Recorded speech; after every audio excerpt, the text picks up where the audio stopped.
how are you? Hope you're well. So, I'm actually here to film a general intro, so this will be the intro for 3 separate videos. I'm doing a little bit of a series where I read my boyfriend's favorite books. He'll be joining me in these videos, so the formatting is going to be a little bit different. I'm not going to have my normal intros and then my normal outro. So I just wanted to pop in here, tell you what's going on, ask you to please like, comment, and subscribe if you like me or any of my videos, and enjoy this little series. It's really fun and I hope you like him.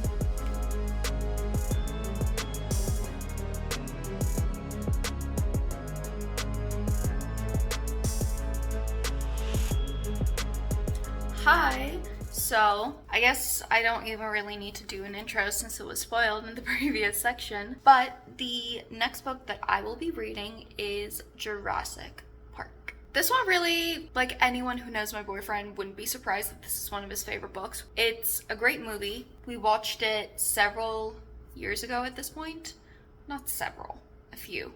Like 3-ish years ago, and I loved it. I'd never watched it before. It was a really great movie. We watched all of the Jurassic World ones, and in general, he's a dinosaur nerd. That was like his thing growing up. He still reads a ton of books about dinosaurs, like non-fiction books about them. The one he's currently reading is literally a book about how paleontologists dig up bones and how technology is changing it from how it used to be and stuff like that. So he's a big dinosaur nerd. So no one's surprised. And so far, I'm a little bit into it actually, so I'll give you a little bit of an update. I'm about 20-ish%. I'm listening to the audiobook. I don't think I have the brain capacity to try and read this physically, because I'm a little dummy. And it's very sciencey, and I'm not a science gal at all. This is also like my first ever science fiction, so this is like a big moment for me. I chose to listen to it because I felt like reading it, I probably would have just DNF'd it because I wouldn't have had the willpower to actually like read it, you know, if that makes sense. Like this is one of those books where like it would have taken a lot of effort brain-wise for me to read, and that's perfectly okay. But with books like that, I can lose interest very quickly, so I chose to listen to the audiobook instead. I'm not at all upset about that. So far, I'm finding it very interesting, very fun, very good, and I'm listening to it very slowly. I'm trying to like take it in as much as I can. I'm really trying to digest the story, because sometimes with audiobooks, especially if it's just something I'd like, oh, this looks fun, like I definitely won't give it as much attention as I would a physical book. I love that I have watched the movie because now I don't have to like imagine the characters as much. It's a bit hard to follow through because I'm not a dino girl, so aside from like, let's see,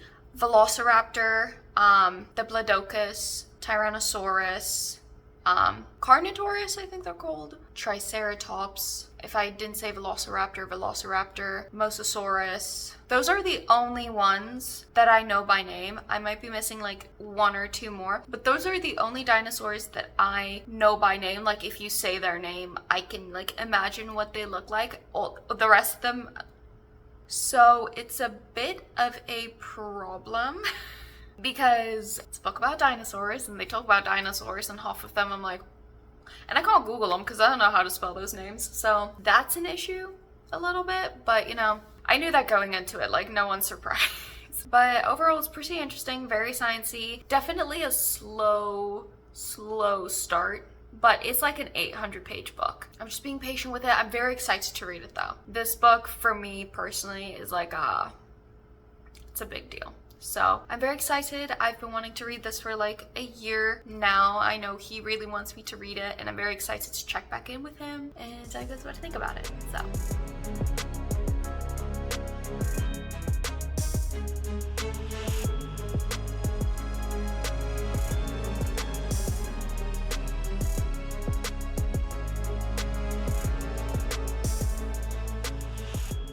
Hi, so I'm here because I officially finished Jurassic Park.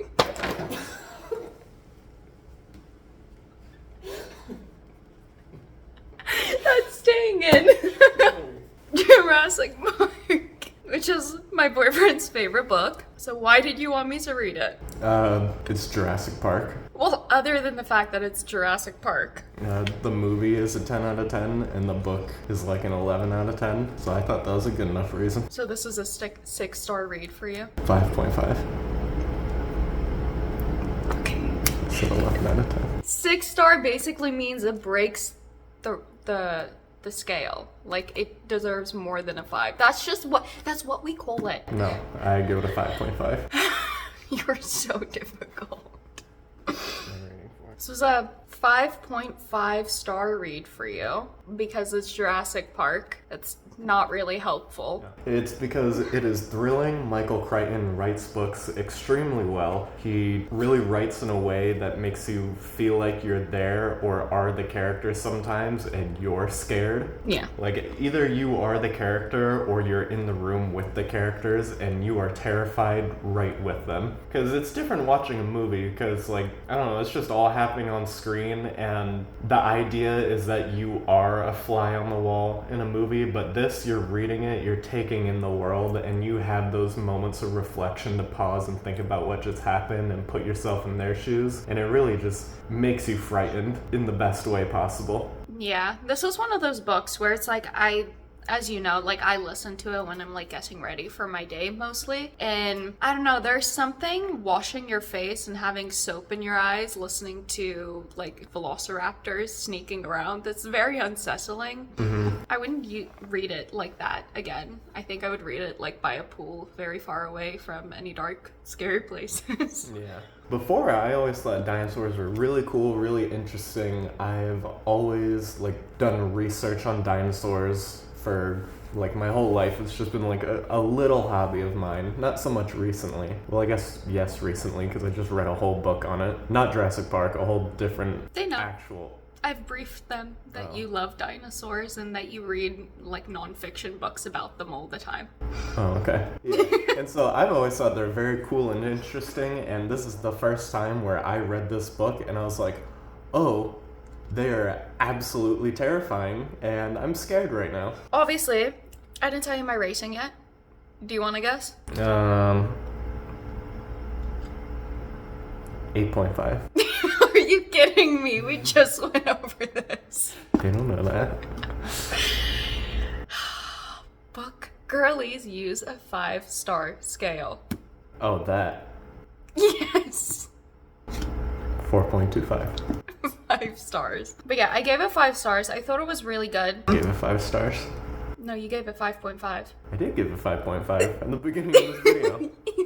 I thought the writing was very phenomenal, not gonna lie. Not a science person. This was, like, my first ever science fiction. And then also just, like, don't know dinosaur. Like, before I met you, the only dinosaur that I knew was a T-Rex. Mm-hmm. And then that was literally it. So a lot of it did kind of fly over my head a little bit because I'm just kind of stupid in the topics that this book deals with. I mean, you're stupid. In the topics that this book deals with, I'm not a science person. You're unknowledgeable.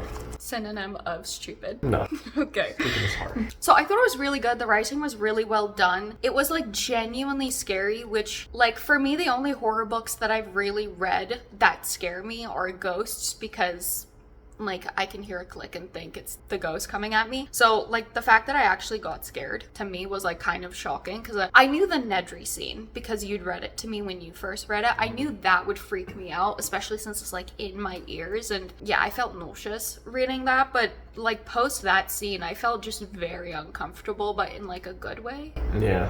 I want to know, though, were there any characters that you, like, didn't like? Like, who did you like and who didn't you like? Because I have opinions. Obviously, I didn't like Dr. Hammond because... John. He's John not a doctor. Hammond. He's a I loser. apologize. I'm thinking of Dr. Ian Malcolm because I'm staring at him right there. But yeah, John Hammond...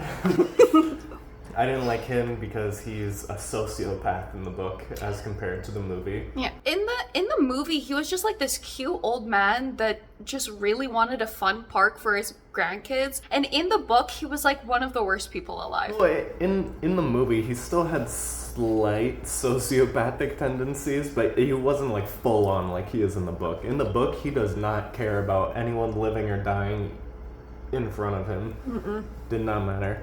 I wanted to talk about what are your top 3 scenes from the book? Ugh. I have no clue. I really liked the scene where they were in like the aerial dome. Mm-hmm. I don't know why, because I don't even like remember it that well, but just like in my mind there was a very clear picture. I think it's because we watched Camp Cretaceous, and I think they showed the aerial dome in there, and I think I was picturing that. I don't know, but I was picturing it very clearly. I really, really enjoyed this scene where Ian Malcolm was like just handing it to Hammond.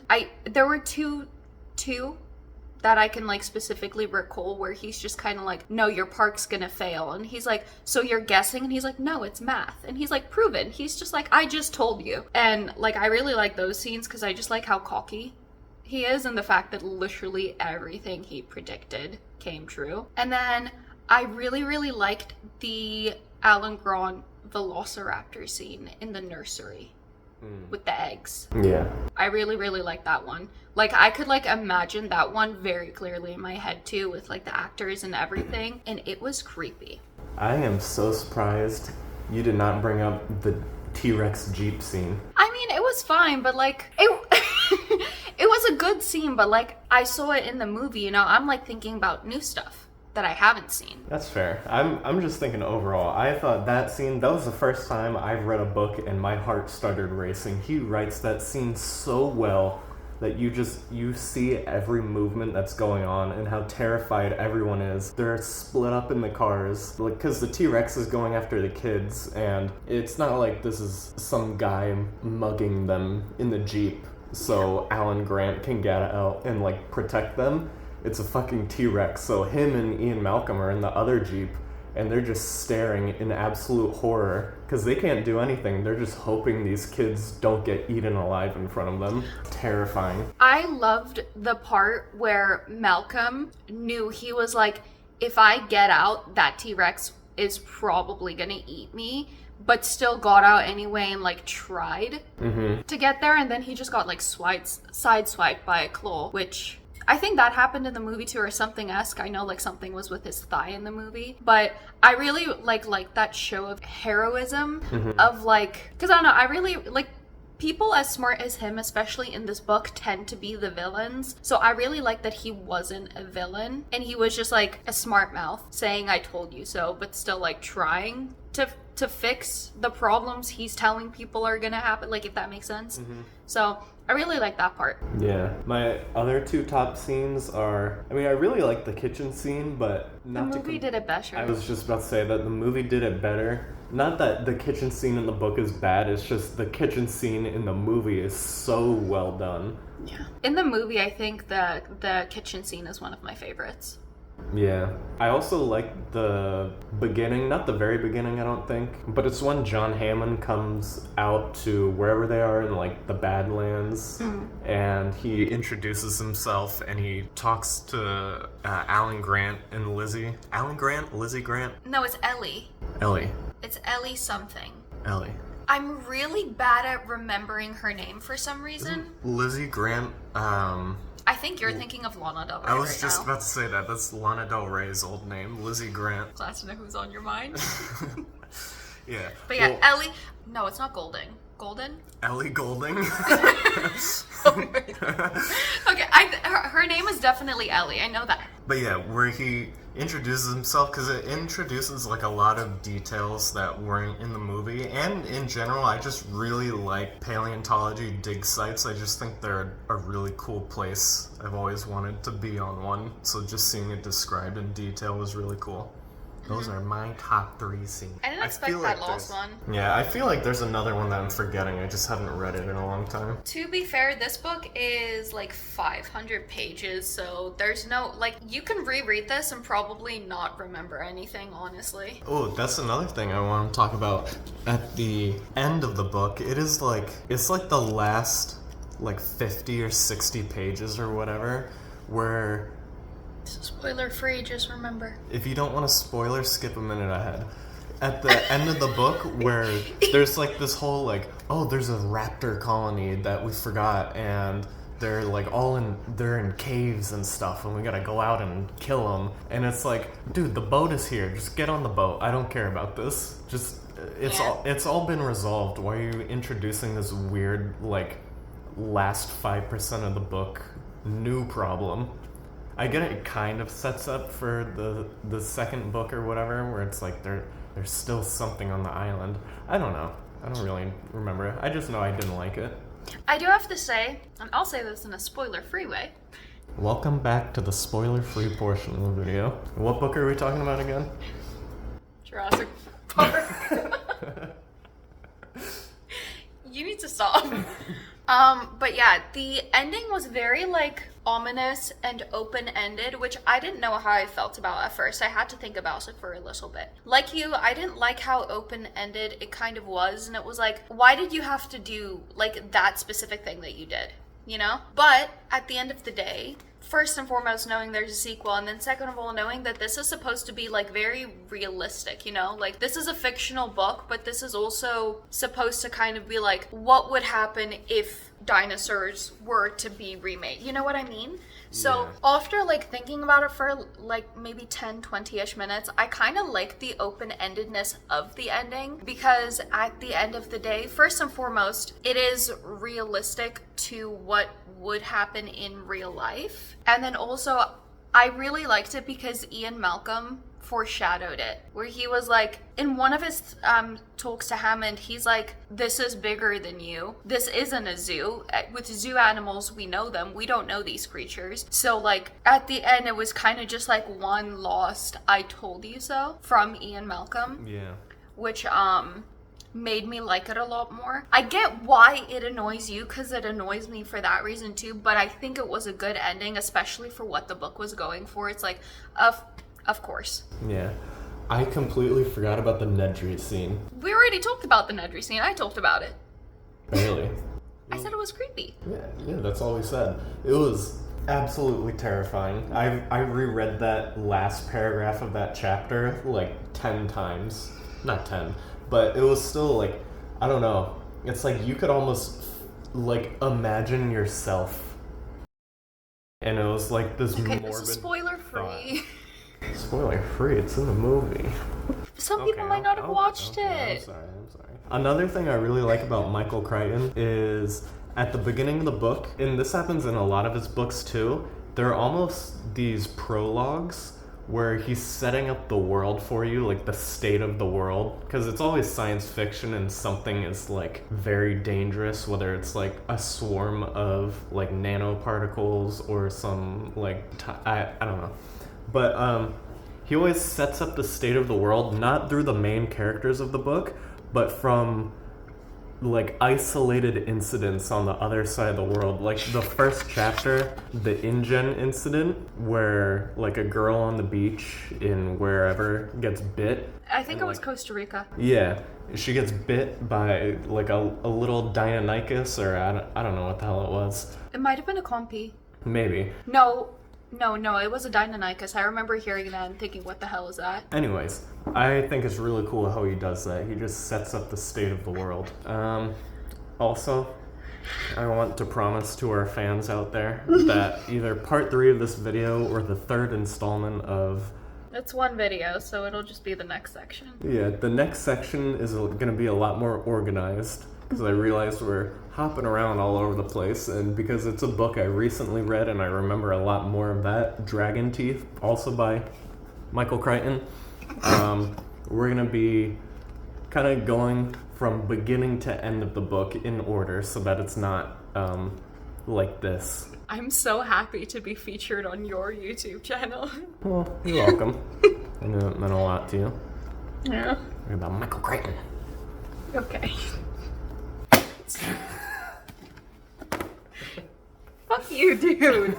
One last thing that I want to talk about, because you have not touched on this aside from saying that you don't like Hammond. I thought Lexi was really annoying. He's like a toddler. I know, but the thing is, why'd he have to make her a toddler? At least in the book, she was like, I liked that Timmy's older in the book, especially since he was like into dinosaurs and stuff. Like, I kind of like that he had like his own little arc in the book and that he had his moment and everything. And it made a lot more sense for him to take care of her because he knew more about the dinosaurs and everything. And I understand that she's a child, but like she was just so annoying all of the time. But did she also add stress to the scenes, do you think? Because they had to lug around a toddler while being chased by dinosaurs? Not to me personally, it just added irritant, but that might still be what he was going for. But yeah, I think I'm also annoyed because this book only has 2 female characters, and then one of them is an annoying little toddler that screams at T-Rexes even though everyone tells her to shut the hell up. So I think that also just kind of bothers me. Like, it's like, why couldn't she be older and why couldn't Timmy be like the younger annoying one and she be into dinosaurs or something? Like, I don't know, you know, like it rubbed me the wrong way. And also the other thing that rubbed me the wrong way was the pronouns thing of the dinosaurs, where they're like, oh yeah, all the dinosaurs are girls, they're female, but the T-Rexes are he's, the raptors are she's, these are he. Like, it's like, what was the point of that, like, at all? Like, it didn't add to the plot, it didn't add to the story, literally did nothing except just make it confusing and like forgetful that they're all female, which is an important part of the story, that all of the dinosaurs are female and they can't have babies. So that part just really annoyed me because it's like, why'd you have to add that? Like, why was that a thing? Like, I don't get it, and it irks me. Yeah. So I get that. no comment. Didn't care. No, I agree. Okay. Anything else? No, I got all I want. Okay. Well, I'm gonna end it then. This has been a review of Jurassic Park.